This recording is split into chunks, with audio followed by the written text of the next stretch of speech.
Ang pag-ibig ay parang pag-akyat sa Baguio gamit ang lumang sasakyan. Alam mong may tsansang tumirik sa gitna ng kalsada.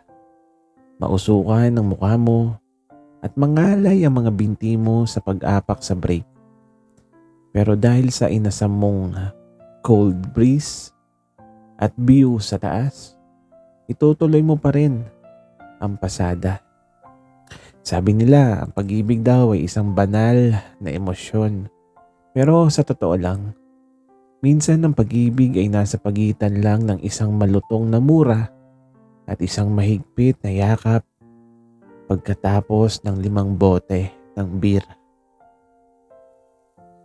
Mahirap magmahal ng kaibigan, para kang tumataya sa loto na alam mong ang premyo ay alinman sa habang buhay na kaligayahan o habang buhay na awkwardness tuwing may reunion. Pero kung totoo ang tropa, ay ang mismong dahilan kung bakit hindi ka makatulog sa gabi, doon napapasok ang tinatawag nating diskarte.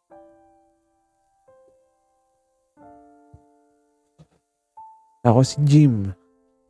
Sa barkada ako yung steady lang, pero may isang sikreto akong itinatago na mas mabigat pa sa utang ng gobyerno. Baliw na baliw ako sa best friend kong si Sunny. Si Sunny, yung tipo ng lalaki na kahit pawis na pawis pagkatapos mag-basketball, amoy pandesal pa rin. Masarap kagatin. Nagsimula ang lahat sa isang mainit na Sabado ng hapon sa apartment namin. Jim, pakiabot naman ng bimpo ko sa sofa. Ang lagkit ko na eh. Wika ni Sunny habang naguhubad ng jersey sa harap ng electric fan. Diyos ko Lord, sabi ko sa isip ko. Yung abs niya, parang pandesal na bagong hango sa pugon. 1, 2, 3, 6. Bilang na bilang ko. Imbes na bimpo yung iabot ko tila napako ang paningin ko sa pawis na gumugulong pababa sa leeg niya, pababa sa dibdib niya. Uy, Jim, natulala ka na dyan. Ano? Nagagwapuhan ka na naman sa akin? Biro niya sabay kindat. Doon ako nabuhay, sabi ko. Gago, baho mukha mo. Maligo ka na nga. Amoy anghit ka na hanggang dito sa kusina. Defensive ako syempre. Yun ang unang rule sa Secret Lab Handbook. Kapag huli ka na, mamiloso po ka.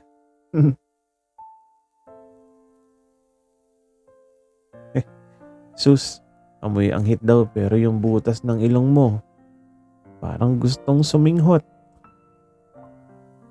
Tawa niya habang papalapit sa akin. Huminto siya sa harap ko. Sobrang lapit. Ramdam ko yung init ng katawan niya. Doon napansin ko na basa na rin yung labi niya. Tumingala ako at nagtagpo yung mga mata namin. Nawala yung asaran, tahimik ang paligid, maliban sa ingay ng sirang electric fan na parang humihinga rin ng malalim.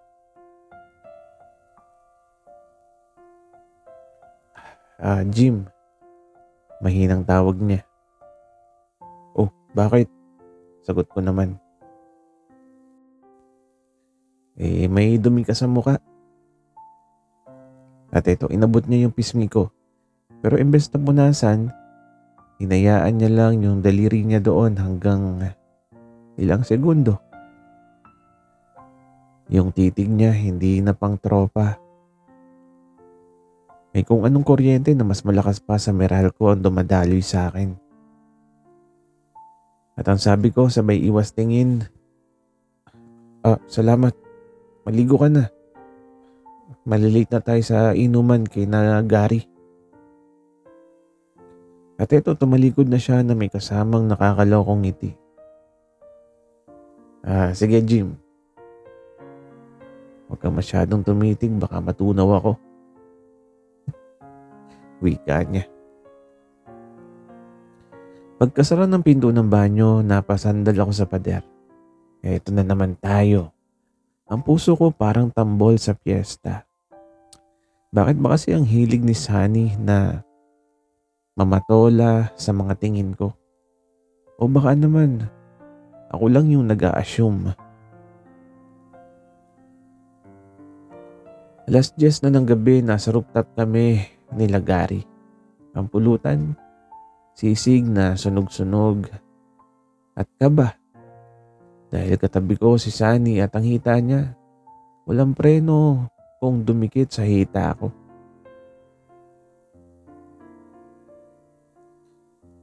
Oh, Jim, shit na. Kanina ka pa tulala dyan sa baso. Ano yan, aquarium? Biro ni Gary habang iniaabot yung baso ng MP. Ininom ko yun, isang straight. Guhit sa lalamunan, pero mas matindi yung guhit sa puso ko. Ramdam ko yung tingin ni Sunny sa gilid ng mga mata ko. Alam niyo yung feeling na kahit hindi mo tingnan ng isang tao, alam mong pinapanood niya yung galaw mo. Yun eh. Hinay-hinay lang Jim, baka malasing ka agad. Ako na naman yung magbibit-bit sa iyo pa uwi. Wika ni Sunny sa mismong tenga ko. Yung hininga niya, amoy mentol na may halong alak. Mabango na nakakalasing. Napakapit ako sa upuan at ang sabi ko, kaya ko sarili ko, Sunny. Huwag mo akong ituring na parang chicks. Tumawa siya ng mahina, yung tawang paos na nakakasexy. At ang sabi niya, hindi kita ituturing na chicks. Alam ko namang barako ka eh. Barakong masarap alagaan. Munti ko nang maibuga yung kinakain kong chicharon. Ha? Ano ka mo? Wala. Sabi ko, tagay pa. Sabi niya sabay abot sa akin ng baso. Habang tumatagal ang gabi, nababawasan ng tao hanggang sa kaming dalawa na lang ang natira sa rooftop. Ang hangin, malamig, pero yung tensyon sa pagitan namin, parang nasa loob ng oven. At eto, tinawag niya ako habang nakasandal siya sa pader. At medyo mapula yung mukha niya. Jim, bakit hanggang ngayon single ka pa rin? Sa gwapo mong yan. At ang sagot ko habang nakatingin sa bituin, pumipili lang. Wika ko. Pero yung nasa isip ko, ikaw lang naman yung pinipili ko. Gagi. Sabi ko sa isip ko. Sino bang gusto mo? Ilarawan mo nga. Hamon niya sa akin. Papalapit siya ng papalapit hanggang sa wala nang space sa pagitan namin. Hinarap ko siya. Malakas na yung loob ko dahil sa alak. At ang sabi ko, gusto ko yung makulit. Yung laging naguhubad sa harap ko kahit alam niyang hindi ako bato. Yung tropa ko na walang malay sa bawat ngiti niya. Parang nananalo ako sa loto.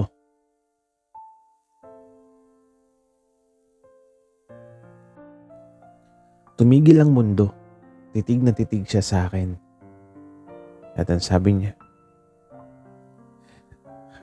Jim, kung ako yung tinutukoy mo, huwag ka mag-alala. Matagal na ako naghihintay na pumusta ka. Bago pa ako nakasagot, hinawakan niya yung bato ko. Yung hawak na hindi pang tropa. Ramdam ko yung palad niyang mainit. Alam mo, Jim, sa lahat ng patola sa mundo, ikaw yung gusto kong sungkitin. At doon sa ilalim ng madilim na langit ng rooftop, naramdaman ko yung labi niya na dumampi sa akin. Mabilis lang, parang tikim, pero sapat na para magliyab ang buong pagkatao ko.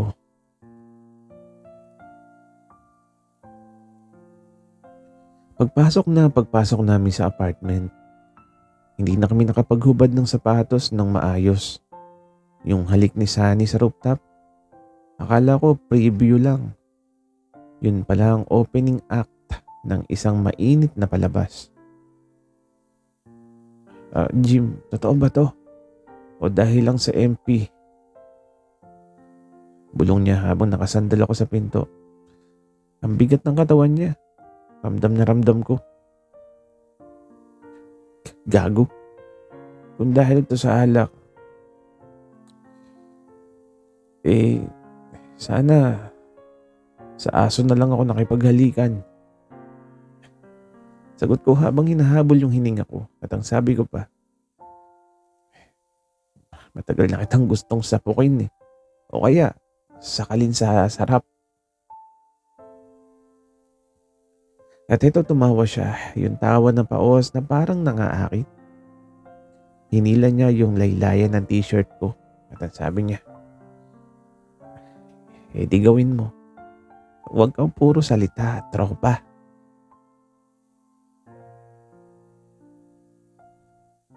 Doon na nagumpisa yung totoong bakbakan. Pumasok kami sa kwarto niya. Yung kwartong dati, tambayan lang namin ng laro ng ML, ngayon ay naging arena ng nararamdaman naming matagal nang nakakulong. Hinubad niya yung t-shirt niya. Isang mabilis na galaw. Yung pawis niya kaninang hapon, tuyo na pero ang bango pa rin niya. Amoy lalaking handang manakop. Napalunok ako. Hinawakan ko yung dibdib niya at naramdam ko yung mabilis na tibok ng puso niya. Hindi lang pala ako ang kinakabahan. Jim, dahan-dahan. Baka bumigay ako agad. Biro niya. Pero seryoso yung tingin sa kanyang mga mata. Sure ka na ba? Hamon ko. Sabay hila sa kanya papalapit sa kama. Humiga kami at doon parang nag-slow motion ang mundo. Ang kamay ni Sunny nagsimulang maglakbay sa bewang ko hanggang sa maramdaman ko yung init sa balat niya at sa balat ko. Bawat haplos, bawat kurot, may kasamang kuryente na mas matindi pa sa kidlat. Ang ganda ng katawan mo, Jim. Bakit ngayon ko lang to nahawakan ng ganito? Sabi niya habang hinahalikan yung leg ko. Kasi busy ka. Kakapatola sa ibang chicks. Biro ko. Kahit ang totoo gusto ko nang sumigaw sa sarap. Tumigil siya sandali at tumingin sa akin. Jim, maniwala ka. Sa lahat ng yun, ikaw lang yung gusto kong iuwi sa dulo ng gabi. At doon nawala ang lahat ng takot. Ang dating asara naging ungol. Ang dating tulakan naging yakap na ayaw nang magpakawala. Sa gabing yun, hindi lang kami tropa. Kami ay dalawang lalaking sa wakas ay nahanap ang sagot sa tanong na matagal nang nakatago sa bawat gago ka at I love you bro. Pero ang tanong, paano pagising namin bukas? Magiging tropa pa rin ba kami? O may magbabago na?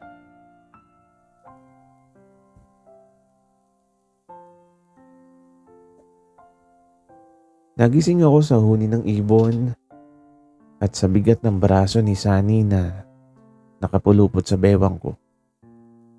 Sa totoo lang, masarap na sana kung hindi ko lang naalala na best friend ko tong katabi ko at baka nananaginip lang ako dahil sa sobrang kalasingan.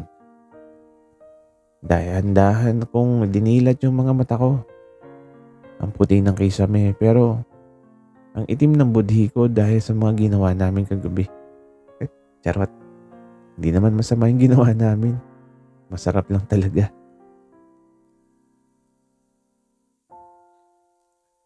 Gising ka na. Bulong ng isang paos na boses sa likod ng tenga ko. Napatalon ako sa gulat. Ay, patola. Wika ko sabay bangon at balot ng kumot sa katawan ko. Tumawa si Sunny, yung tawang pang-asar na nakaka-inlove. Nakahiga lang siya doon, walang saplot sa itaas. At ang buhok niya ay gulong-gulo. At ang sabi niya, bakit ka nagtatakip? Nakita ko na lahat yan kagabi, Jim. Mula ulo hanggang, alam mo na. Gago, huwag mo nga ipaalala. Sabi ko habang namumula yung buong mukha ko. At ang sabi ko pa, lasing lang tayo kagabi, di ba? Alak lang yun. Partida lang yun. Tumayo si Sunny at lumapit sa akin. Hindi siya naiilang. Jim, tumingin ka sa akin. Wika niya at hinawakan niya yung balikat ko at ang sabi pa niya, alak lang ba talaga? Kasi ako, kahit nakapikit, alam ko kung sino yung hinahalikan ko. Alam ko kung kaninong pangalan yung binubulong ko. Hindi ako makatingin at ang sabi ko na lang, paano na tayo? Tropa pa rin ba? Paano si Nagari? Paano yung ML natin? Di lalaro pa rin tayo ng ML. Pero pagkatapos yayakapin kita, Jim. Matagal na kitang gusto. Yung patola ko, sa'yo lang talaga. Ikaw lang yung kakagat. Biro niya sabay kindat. At ito lumabas kami ng kwarto para mag-almusal. Ang ulam, tuyo at sinangag. Pero parang nasa 5-star hotel. Habang kumakain, hindi mawala yung tinginan. Yung bawat subo ng kanin, may kasamang sulyap. Jim, ang dumi mo kumain. Sabi niya bigla. Ha? Saan? Wika ko. Inabot niya yung gilid ng labi ko gamit yung hinlalaki niya. Pero imbes na punasan lang, dinala niya yon sa sarili niyang bibig. Ayun, nakuha ko na. Ang tamis. Wika niya. Muntik na ako mabulunan sa tuyo. Sabi ko, Sunny, maghunos dili ka. Umaga-umaga ang landi mo. Bakit? Tropa naman tayo ah. Special tropa with benefits. Tawa niya. Pero sa likod ng tawanan namin, may kaba pa rin ako. Paano kung panandalian lang to? Paano kung bukas, maisip niyang pagkakamali lang ang lahat? Huy, Jim. Huwag kang mag-isip ng malalim. Dito lang ako. Sabi niya na parang nababasa yung isip ko. Hinawakan niya yung kamay ko sa ibabaw ng mesa. Hindi ito laro lang. Seryoso ako sa'yo. Wika pa niya.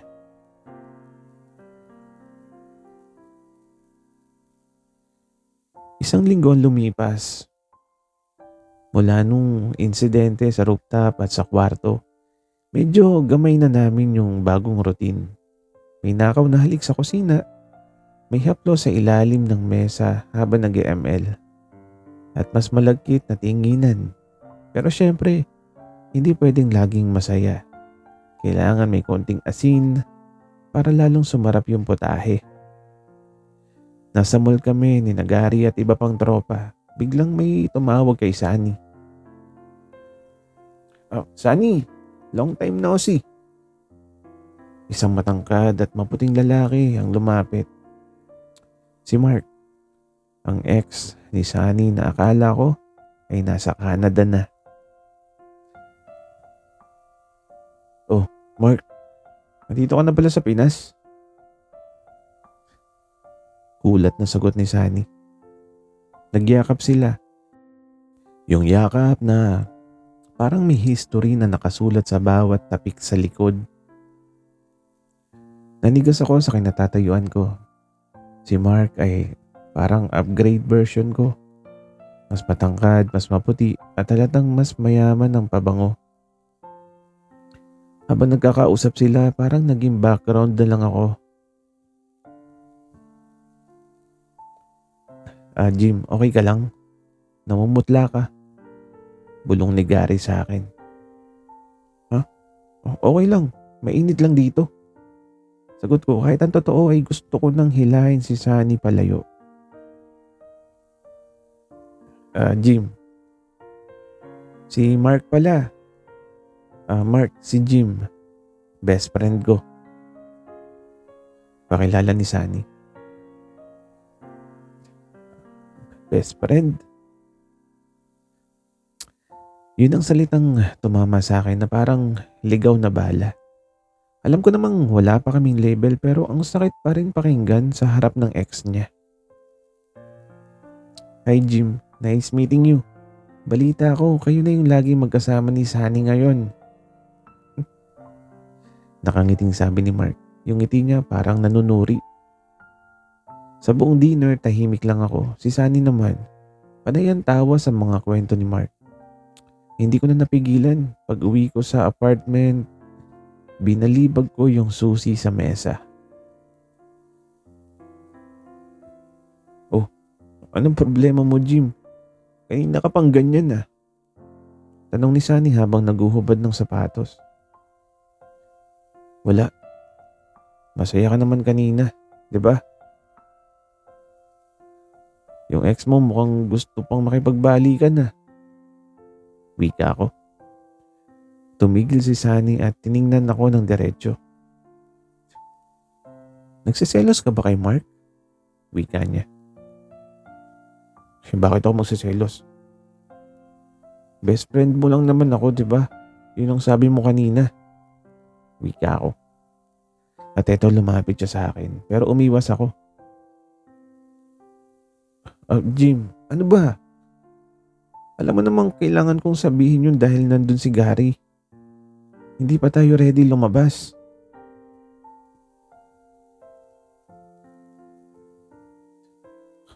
"Ready? O baka naman hinihintay mo lang na bumalik siya, kaya best friend pa rin yung tawag mo sa akin?" Wika ko. At eto, naiiyak na ako sa inis at ang sabi ko pa, sawa na akong maging patola lang sa mga laro mo, Sunny. At hinawakan niya yung magkabilang balikat ko. Pilit akong pinapaharap sa kanya. "Jim, makinig ka. Si Mark, nakaraan na yun pero ikaw yung kasalukuyan ko. Ikaw yung gusto kong maging kinabukasan ko. Ayokong mawala ka dahil lang sa mga maling salita." "Talaga? O baka dahil lasing ka lang ulit?" Wika ko. Sa halip na sumagot, hinalikan niya ako ng madiin. Isang halik na puno ng paghingi ng tawad at pag-angkin. Ramdam ko yung panginginig ng mga kamay niya.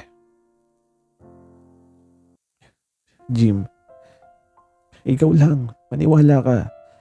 Kahit tawagin kitang tropa sa harap nila, alam ng puso ko na ikaw yung tanging may-ari nito." Bulong niya sa pagitan ng mga labi. Niyakap ko siya ng mahigpit pero alam ko, kailangan naming magdesisyon. Itatago ba namin to habang buhay o handa na kaming harapin ang sasabihin ng mundo? Pagkatapos ng gabing yun na puno ng selos, parang may nagbago sa amin ni Sunny. Hindi na sapat ang nakaw na tingin. Isang gabi habang nagiinuman ulit ang buong barkada sa rooftop, ang paboritong lugar ng lahat ng desisyon sa buhay, nagkadinginan kami. Si Gary lasing na naman. Hoy, Sunny Jim, bakit ba kayong dalawa parang may sariling mundo? Share naman dyan, wika ni Gary. Huminga ng malalim si Sunny. Hinawakan niya yung kamay ko sa ibabaw ng mesa sa harap ng lahat. Nanahimik ang buong barkada kahit yung yelo sa pitchel parang tumigil sa pagtunaw. Gary, mga tropa, hindi na lang to best friend lang. Si Jim, higit pa sa kapatid para sa akin ngayon. Actually, siya yung taong mahal ko. Mahal ko tong mokong na to. Wika ni Sunny. Literal na nalaglag yung panga ni Gary. Ha? So, totoo yung hinala ko na hindi lang basketball yung nilalaro nyo sa kwarto. Wika niya. Napakamot ako ng ulo.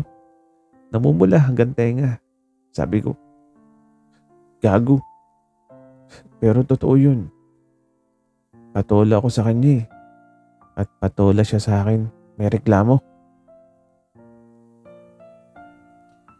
Imbes na asaran, nagpalakpakan ng mga gago. Sabi nila. Sa wakas, sumaamin din. Kala namin naabutan pa kayo ng senior citizen bago magka-label.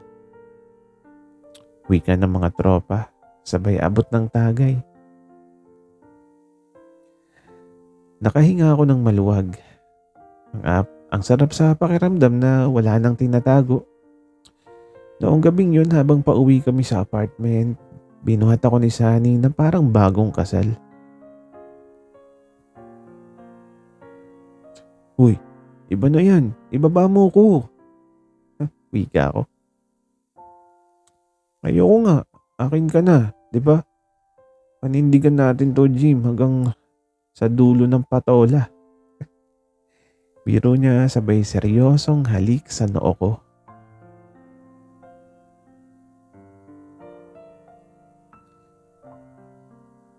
Dalawang taon nang lumipas. Nasa bagong apartment na kami ni Sunny. Hindi na lang kami basta tropa na naghahati sa upa. Kami na yung magkasama sa bawat bayarin ng kuryente at tubig. Sabado ng umaga, nakahiga kami sa sopa habang nanonood ng Netflix. Si Sunny nakasandal sa dibdib ko habang nilalaro yung buhok ko.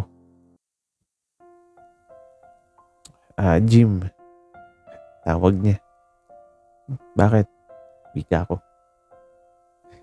Salamat ha. Wika naman niya. Para saan? Wika ako ulit. Kasi hindi ka sumuko sa pagiging tropa ko noon.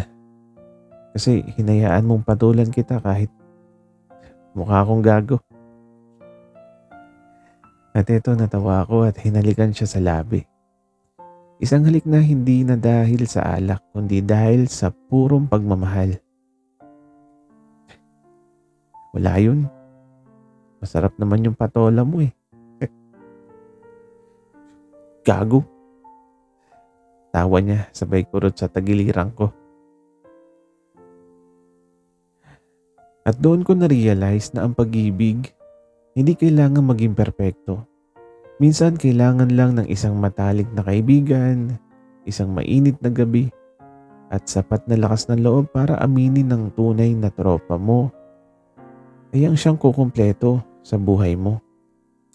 Sa aming dalawa ni Sunny, ang bawat asaran ay naging pangako at ang bawat gago ka ay naging mahal kita. Sana'y nagustuhan nyo ang aming kwento. Maraming salamat sa inyong pakikinig.